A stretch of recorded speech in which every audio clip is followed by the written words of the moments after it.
Howdy everybody, I'm Dave with Nelson Creek Farm. We're gonna do a little midweek video today, and it's gonna be about cast iron cookware. I'm not gonna tell you what to cook, but I'm gonna show you what I do to prep a brand new Nexgrill cast iron skillet. Yeah, so stay tuned.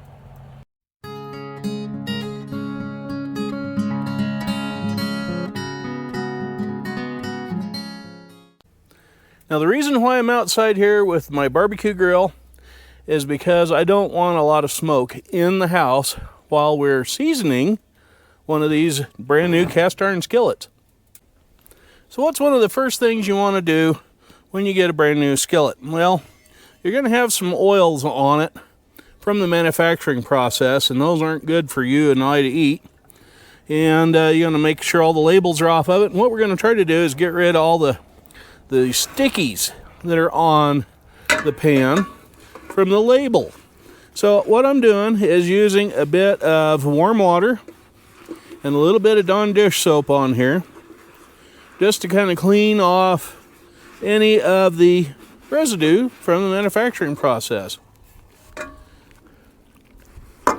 Now this is my first foray into cast iron, but from what I have read, warm water, a little bit of dish soap, and a sponge.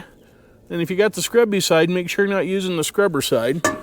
Just a sponge, hot water, and soap is all you need to clean up one of these skillets. Now, there's a lot of trends of thought out there. Oh, don't get them wet, whatever. Don't soak them to get the stuff loose out of the bottom of the pan, folks. You got to clean them up while they're still warm, and you can wipe the stuff out of it with a paper towel.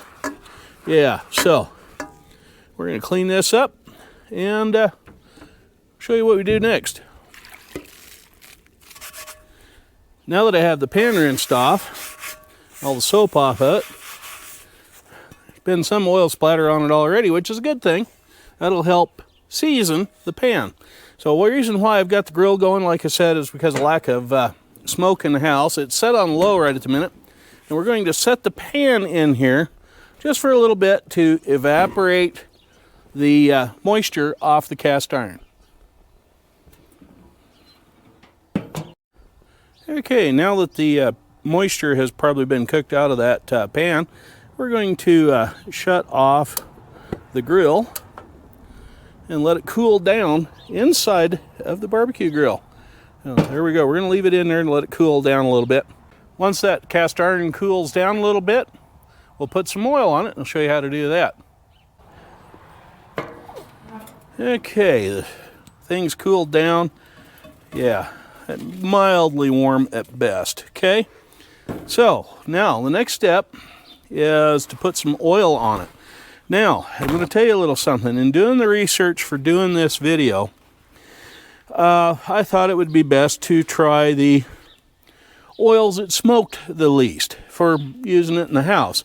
So they were recommending like flaxseed oil and that sort of thing. But I found out in watching a few other videos that the flaxseed oils and some of those other ones that are similar to it create a hard shell of polymer, which is what happens when you apply the oil to the cast iron and get it good and hot for a long period of time, which is a coating that's pretty much impermeable to whatever. Yeah, and the flax oil or flaxseed oil and some of those others create a hard little shell that just flakes off. So it's best, if you can, to use some canola oil, which I bought specifically for this application today. So what you do, this may be a little hard to see because I'm not working in the daylight or sunshine, is put some oil in the pan. Take your paper towel or a rag that you don't mind tossing after the fact, and just start smearing all that oil around the entire perimeter of the pan. Get up here so you can see. Yeah, you just coat everything. The little pour spout, this lip edge here, this little grip out here on the end. Yeah, you do everything. Now I got enough oil in here I can do the outside as well. So yeah, you got to do top, bottom, in and out, all over.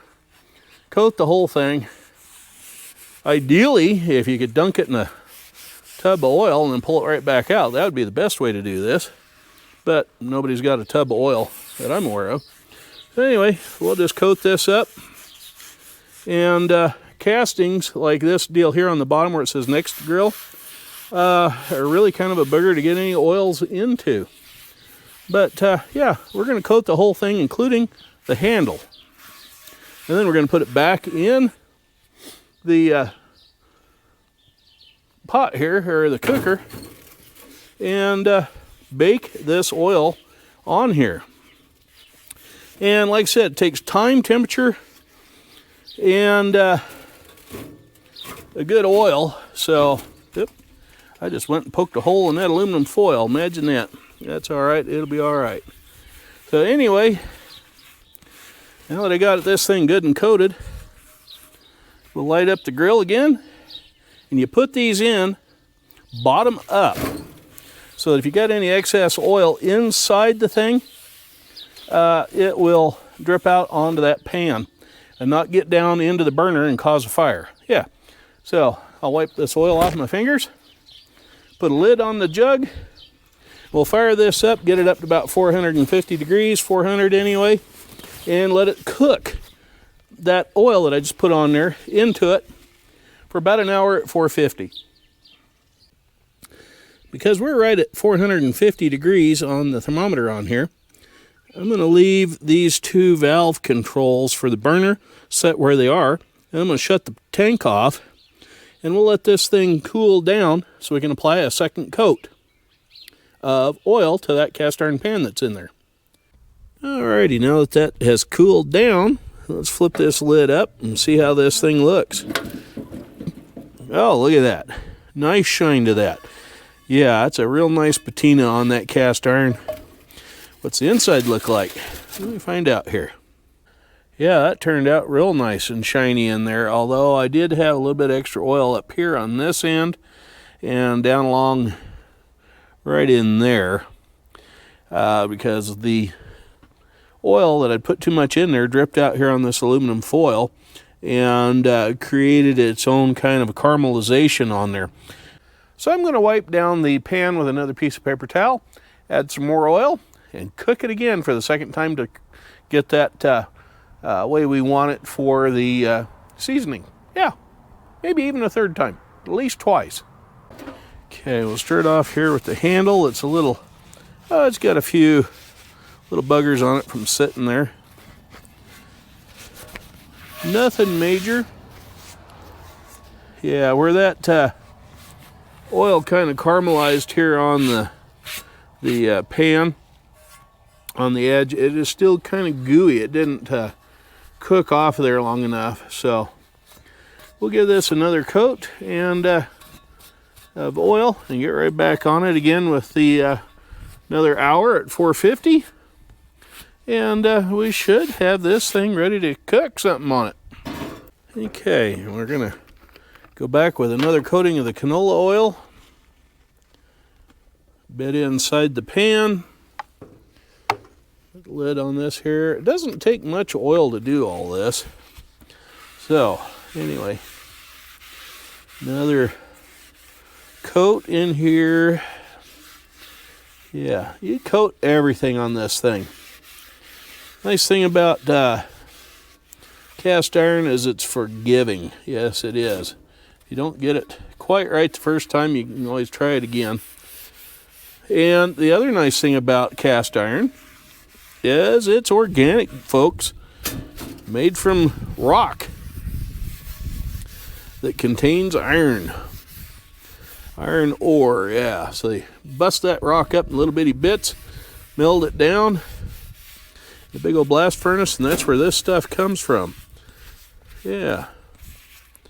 So I'm not liking that paper towel. It's leaving a lot of fuzzies. So, yeah, I'm not really thrilled with that paper towel, but it's what I got. That's what I'm using right at the minute. Yeah. And we'll go around here the other way. We'll make sure we don't have any paper towel inside the pan. This is why they say use a good, just regular cloth, cotton towel or something. Yeah. And don't forget to get down inside that hole there in the handle with some oil. Yeah. Okay.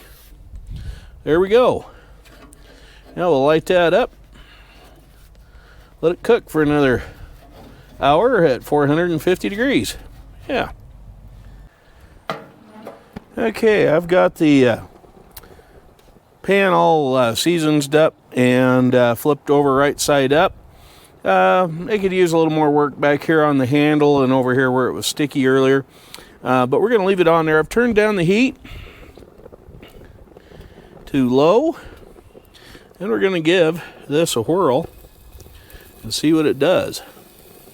Yeah, nothing wrong with a little bacon fat going in there to help seasoning of the cast iron.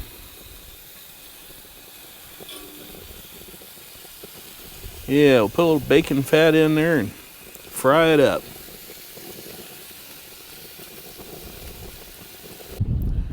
Well, as you can see, the bacon turned out looking pretty good. Nice and crispy, just like I like it. But before we can indulge in that,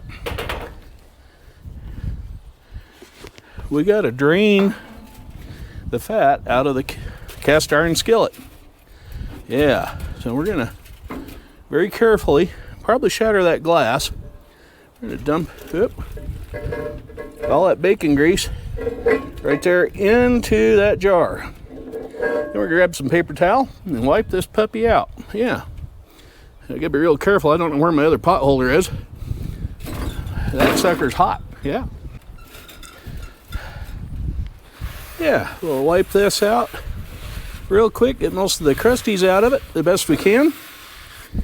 There's a few scuff marks in the bottom of that from the fork that I was using that I shouldn't have to flip the bacon over.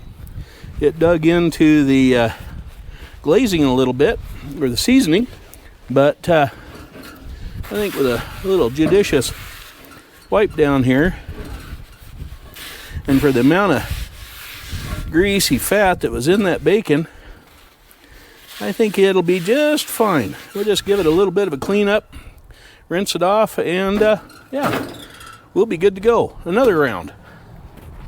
Now, this is how I do this, not exactly how everybody else wants to do it.